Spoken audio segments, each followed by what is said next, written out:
नमस्कार। India debate में आप सबका स्वागत है। मैं हूं आशुतोष पाठक। आज गणेश चतुर्थी है।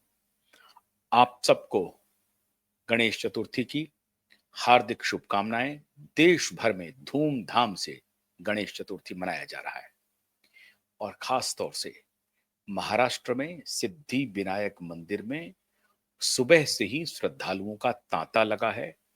ढोल नगाड़े बज रहे हैं और श्रद्धालु एक एक कर बड़े से बड़े छोटे से छोटे हर लोग गणपति बप्पा मोरिया कहते हुए सिद्धि विनायक मंदिर पहुंच रहे हैं और पूजा कर रहे हैं।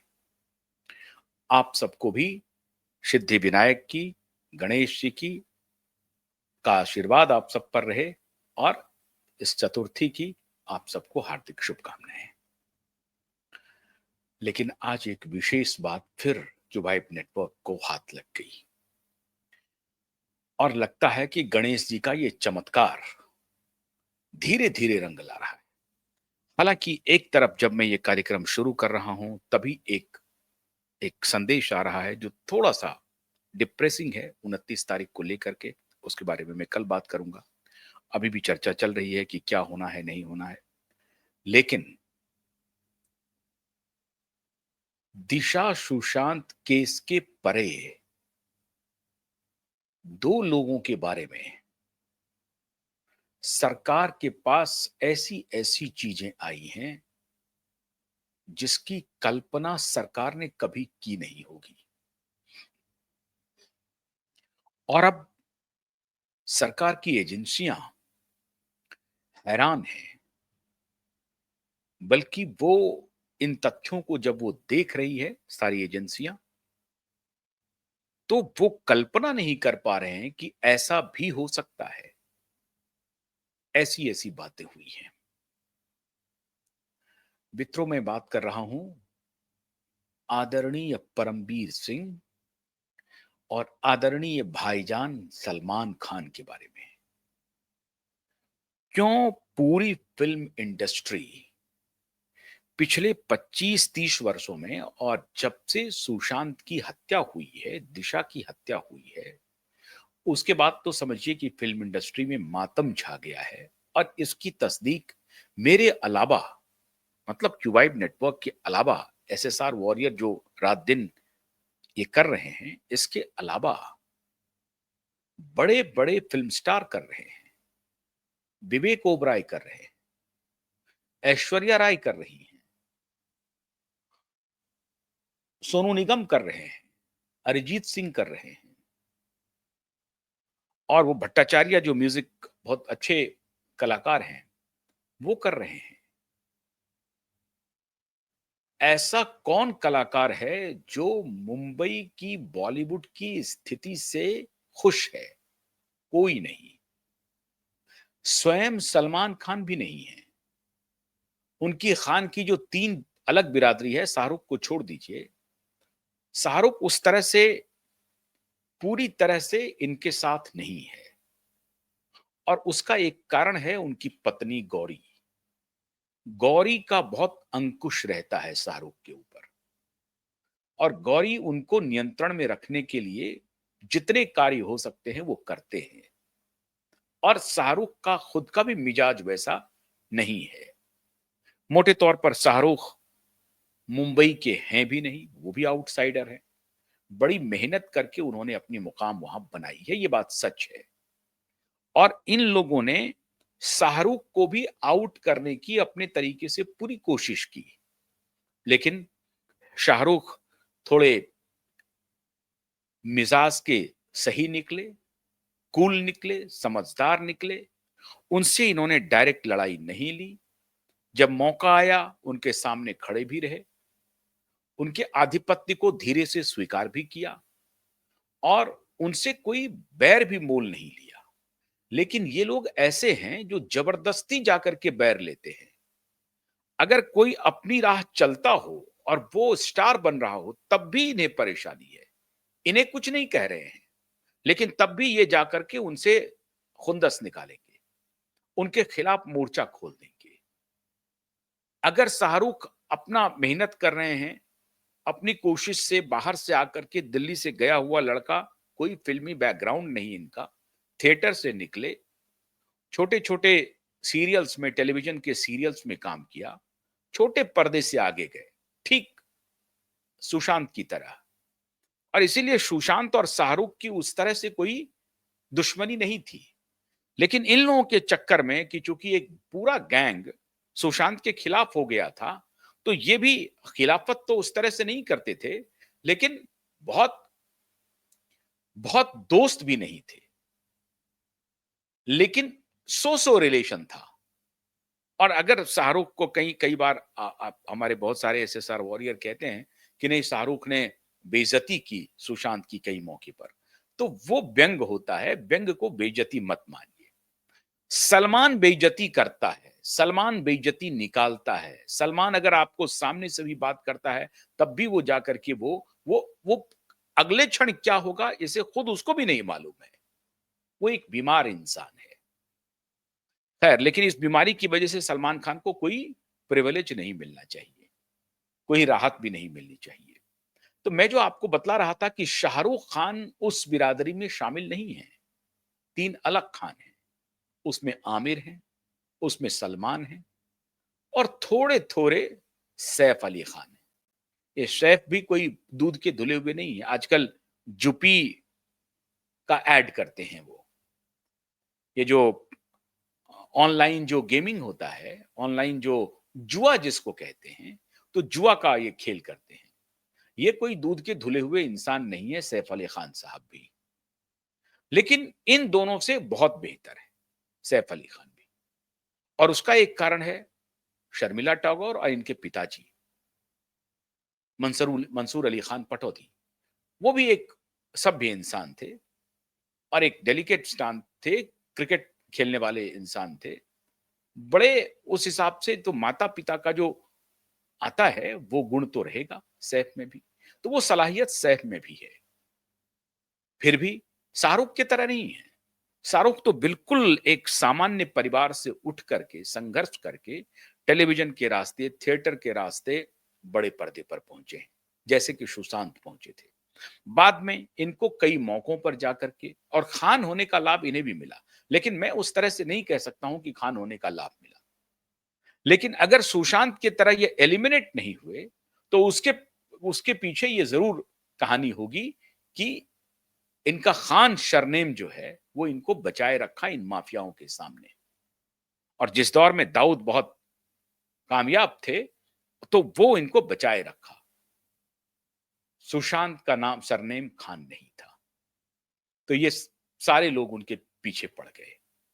और सुशांत में एक करिश्मा था जो अगले 5 साल में इन लोगों को ऑब्सोलीट कर देता। तो ये तो थी कहानी कि ये कौन लोग हैं जो कहां-कहां क्या कर रहे हैं। मूल बात पर आते हैं। मूल बात ये है मित्रों कि सलमान खान के पिछले 30 वर्षों के करतूत और मोटे तौर पर 30 नहीं 25 वर्षों का, क्योंकि शुरुआती जो 5 वर्ष था जिसमें उनको नेम और फेम मिला, उसके बाद जो सलमान डिरेल हुआ, अहंकार के रास्ते पर जो सलमान चलना शुरू किया, तो फिर वो गाड़ी कभी रुकी नहीं। शुरुआती 5 साल को आप मैनेज कर दीजिए। शुरुआती 5 साल सलमान एक ठीक-ठाक इंसान थे और संघर्ष कर रहे थे अपनी संघर्ष तो उनको नहीं करना पड़ा, लॉन्च हुए और वो सुपरस्टार हो गए। और 5 साल में उनको पूरा देश जानने लगा और इसकी स्थिति ये हो गई कि पूरे परिवार के लिए एक कमाने का बहुत बड़ा साधन मिल गया। जो इकोनॉमिक क्राइसिस होने वाली थी अ, खान सलमान के पिताजी और इस पूरे परिवार को, उसको सलमान ने एक तरह से निकाल लिया। तो शुरुआती 5 साल तो सलमान अच्छे रहे, अच्छी एक्टिंग की, सब कुछ ठीक रहा। लेकिन 5 साल के बाद जब सलमान दाऊद के संपर्क में आए और जब सलमान सुनील दत्त के सुपुत्र संजय दत्त के संपर्क में आए, संजय दत्त साहब का संपर्क दाऊद से हुआ, डायरेक्ट नहीं, इनडायरेक्टली। दाऊद के गुर्गे संजय दत्त को अपनी मांद में ले जा चुके थे। और याद कीजिए वो फिल्म, मशहूर फिल्म साजन, वो फिल्म सलमान और संजय दत्त साथ थे उस फिल्म में। वही वो दौर था जब सलमान और संजय दत्त की दोस्ती परवान चढ़ी और सलमान और संजय दत्त की दोस्ती को परवान चढ़ाने में दाऊद के गुर्गे ने बहुत बड़ी भूमिका निभाई। वही दौर था जब बाबा सिद्दीकी फल फूलना शुरू किए थे। बिहार से जा करके छोटे छोटे धंधे करना शुरू किए, फिर धीरे से राजनीति में पकड़ बनानी शुरू की और उसके बाद वो धीरे धीरे अपना ये मुस्लिम कार्ड खेल करके इन एक्टर के करीब पहुंचे, इनके परिवार के करीब पहुंचे, सलमान के पिता सलीम के करीब पहुंचे। और ये सब जावेद अख्तर हो, सलमान हो, जावेद अख्तर का बेटा हो, महेश भट्ट हो, पूजा भट्ट हो, इन सब, नदीम श्रवण, याद कीजिए नदीम श्रवण को, जो नदीम फरार हो गया यहां से जब हत्या हुई थी तो टी सीरीज के मालिक की, नदीम थे। इन सब की चौकड़ी बनी और उस दौरान इन सब ने बड़ी हिट फिल्में दी। माननीय महेश भट्ट ने हिट फिल्में दी, सलमान की हिट फिल्में आई, संजय दत्त की हिट फिल्में आई। एक तरफ तो ये लोग अपनी हिट फिल्में दे रहे थे और दूसरी तरफ दाऊद का गुर्गा इन लोगों को प्रोटेक्शन देने के लिए कवर अप कर रहा था और इनके कवर अप में एक खास पुलिस ऑफिसर का नाम आता है। आज का रिश्ता नहीं है, ये रिश्ता बहुत पुराना है। तो क्या कहलाता है वाला रिश्ता नहीं है यहां पर, ये रिश्ता बहुत पुराना है। एक खास पुलिस ऑफिसर हैं माननीय परमवीर सिंह। वैसे तो पुलिस ऑफिसरों की पूरी कतार है जिसकी लिस्ट भारत सरकार की एजेंसियों के पास मौजूद है, लेकिन जिन सूत्रों के हवाले से मैं ये खबर आपको ब्रेक कर रहा हूं, उन्होंने ऐसे ऐसे खुलासे किए हैं मित्रों, जो मैं यहां बोल भी नहीं सकता, बिल्कुल नहीं बोल सकता। कैबरे बार डांसरों की पूरा कैबरे क्लब मुंबई में छा गया 90s में। 1990 से लेकर 1995 तक मुंबई में बार बालाओं की तूती बोलने लगी। 85 ऑनवर्ड्स कह लीजिए आप, 85 86 ऑनवर्ड्स कह लीजिए, जब मुंबई में बार बालाओं की तूती बोलने लगी। और ये बार बालाएं दो प्रदेशों से खास तौर से जाती थी। उसमें एक प्रदेश है मध्य प्रदेश। मध्य प्रदेश के कुछ इलाके हैं जहां से खास तौर से बार बालाओं का एक्सपोर्ट होता था और उस दौर में पूरा मुंबई, ऐसा कोई कोना नहीं था जहां बार बालाओं के क्लब नहीं खुले और वो सारे के सारे क्लब अवैध थे। कांग्रेस की सिरपरस्ती थी, शरद पवार की सिरपरस्ती थी और बाला साहब ठाकरे की भी सिरपरस्ती थी। मतलब इन लोगों के खिलाफ स्वयं बाला साहब ठाकरे भी उस तरह से मोर्चा नहीं ले पाए।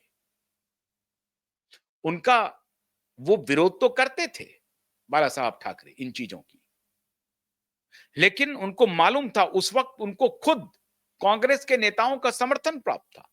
आप हैरान हो जाएंगे, बाला साहब ठाकरे के मीटोरिक राइज में कांग्रेस पार्टी की बड़ी भूमिका है।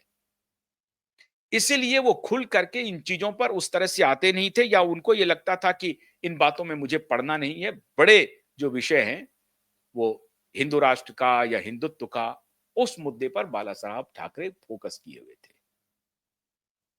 लेकिन नेताओं की सरपरस्ती में, पुलिस के आगोश में, पुलिस की बाहों में, पुलिस की बाहों में जुल्फों का जमावड़ा शुरू हो गया। और जुल्फों के जमावड़े में सात समंदर पार से कहानी शुरू हो गई। कंट्रोल दुबई में, और चेस की बिसात बिछती थी मुंबई में, चौसर की बिसात बिछती थी मुंबई में, कंट्रोल दुबई में। दुबई से यह खेल चलना शुरू हुआ। और उस दौरान आप याद कीजिए, अभी जो गई थी साध्वी बनने के लिए, श्री श्री 108 श्री ममता कुलकर्णी जी, अभी कुछ दिन पहले जब कुंभ का मेला लगा, तो श्रीमान श्रीमती जी ममता कुलकर्णी जी, श्री श्री 108 मैं कहता हूं अभी, उन्होंने कहा कि मैं साध्वी बनूं। साध्वी बनने के लिए उन्होंने किन्नड़ का जो महिला अखाड़ा है उसको चुना। महिला अखाड़े को भी अनुमति मिल गई है, उसको नहीं, किन्नड़ की जो महिला अखाड़ा है उसको चुना। और श्री श्री 108 साध्वी ममता कुलकर्णी ने कहा कि मैं अब पूरी दुनिया से थक चुकी हूं, मैंने पूरी दुनिया देख ली है, इसलिए मैं अब सन्यासन बन गई हूं और मैंने किन्नर अखाड़े को चुना है। बाद में पता चला कि 10-20 करोड़ रुपए दिए गए हैं किन्नर अखाड़े के जो सर्वे सर्वा हैं, और उनसे लेकर के ये महामंडलेश्वर का पद इन्होंने पाया है। अखाड़े में मंडलेश्वर, महामंडलेश्वर, इस तरह के पदों का चलन है। मैं ममता कुलकर्णी का क्यों जिक्र कर रहा हूं? क्योंकि ये श्री श्री 108 ममता कुलकर्णी जी जो हैं, ये ड्रग डीलिंग्स में पुलिस के हत्थे चढ़ी।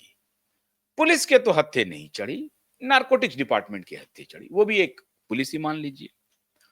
तो मुंबई पुलिस तो इन्हें रिलीफ दे रही थी।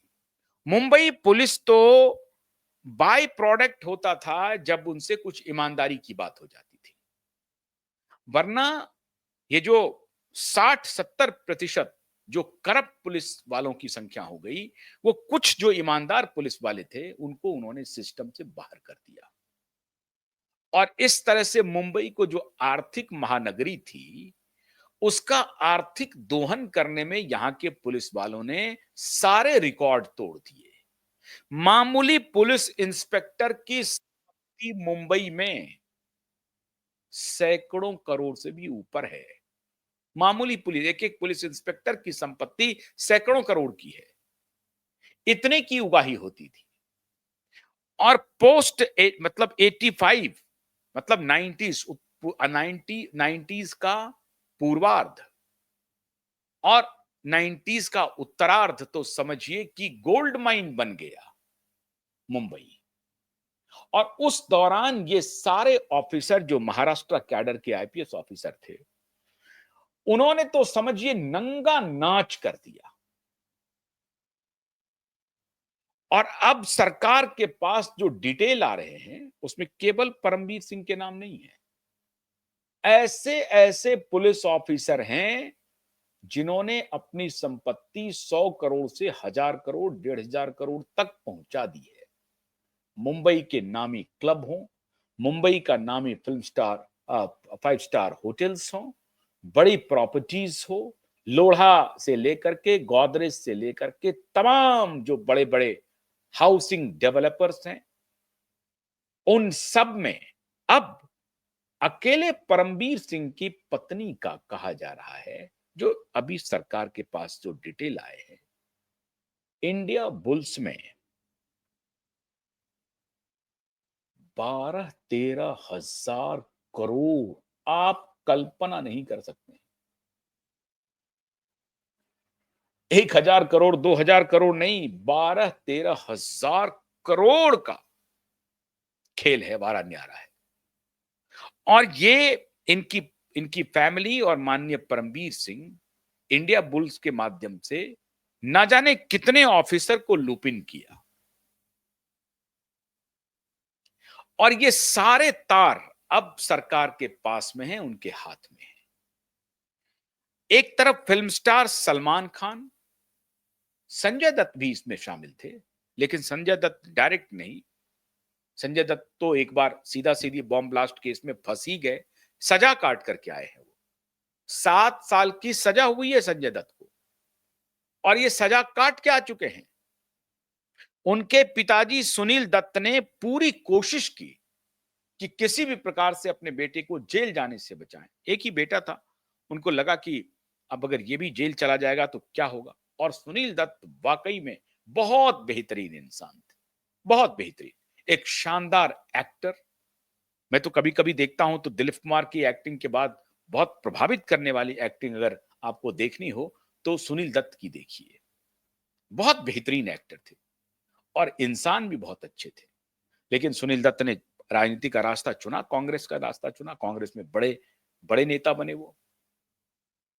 लेकिन सुनील दत्त का भी रसूख, उनका उनकी उनकी पर्सनैलिटी, उनकी सज्जनता, समाज में उनकी छवि कुछ काम नहीं आया।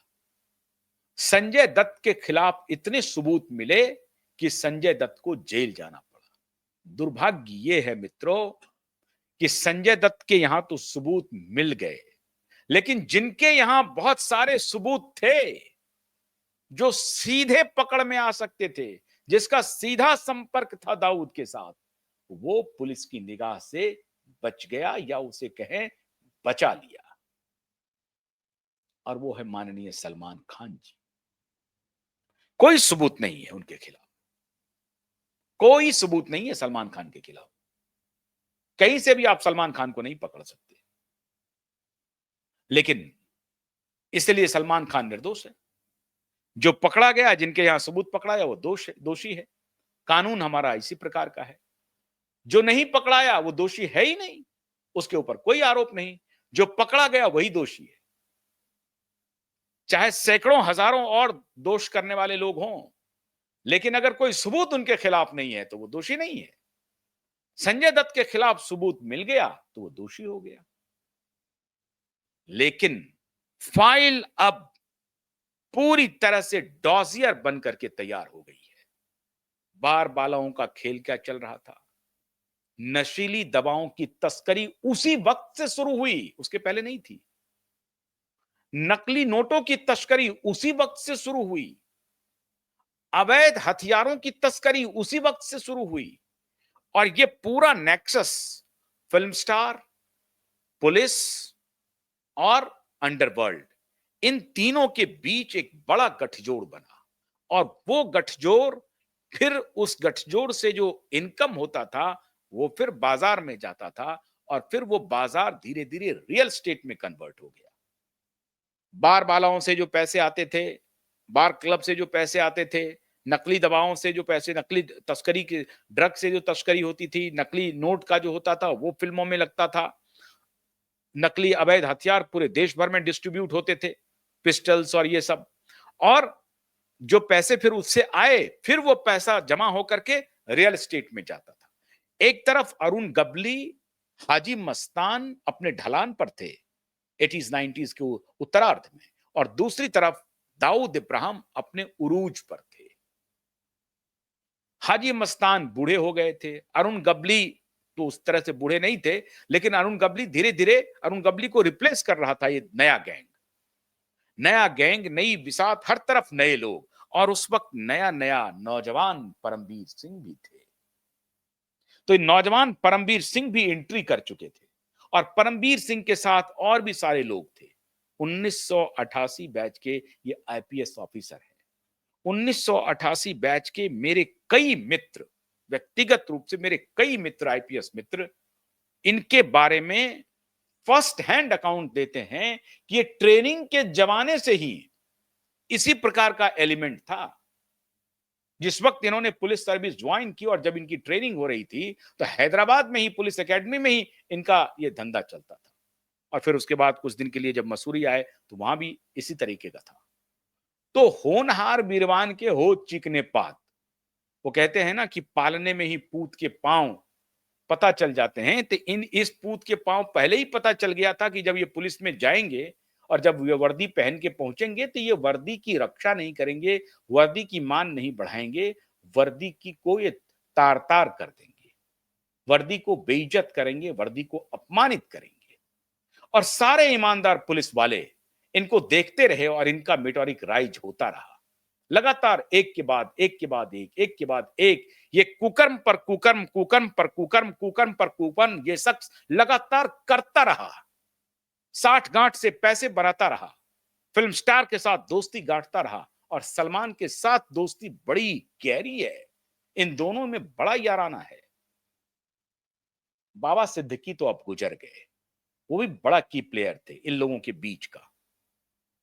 तो अब सारा राज जो है वो सरकार के पास आ गया है, डॉसियर तैयार है और केंद्र सरकार की तरफ से बार बार देवेंद्र फडणवीस को संदेशे जा रहे हैं कि क्लीन अप करना है, क्लीन करना है पुलिसिंग को, और जो करप्शन मुंबई में है और खास तौर से अंडरवर्ल्ड का जो दबदबा है उसको पूरी तरह से नस्तनाबूद करना है। और उस बीच में जो कोई भी पुलिस ऑफिसर आएंगे वो सब नपेंगे। तो मित्रों, अंदर खाने बहुत बड़ी कार्रवाई की तैयारी हो रही है। वो जब होगी, सामने आएगी, तब भी हम आपको बताएंगे। लेकिन आप निश्चिंत रहिए, केंद्रीय गृह मंत्री अमित शाह की नजर इन सारे पापियों पर बहुत खतरनाक तरीके से बनी हुई है, खतरनाक तरीके से। आप इसे ये मत समझिए कि केंद्रीय गृह मंत्री की नजर में ये लोग हैं नहीं, हैं।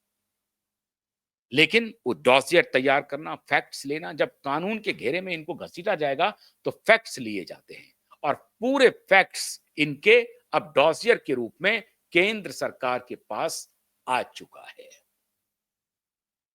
इंतजार करते हैं, देखते हैं कब केंद्र सरकार इनके खिलाफ एक्शन लेती है।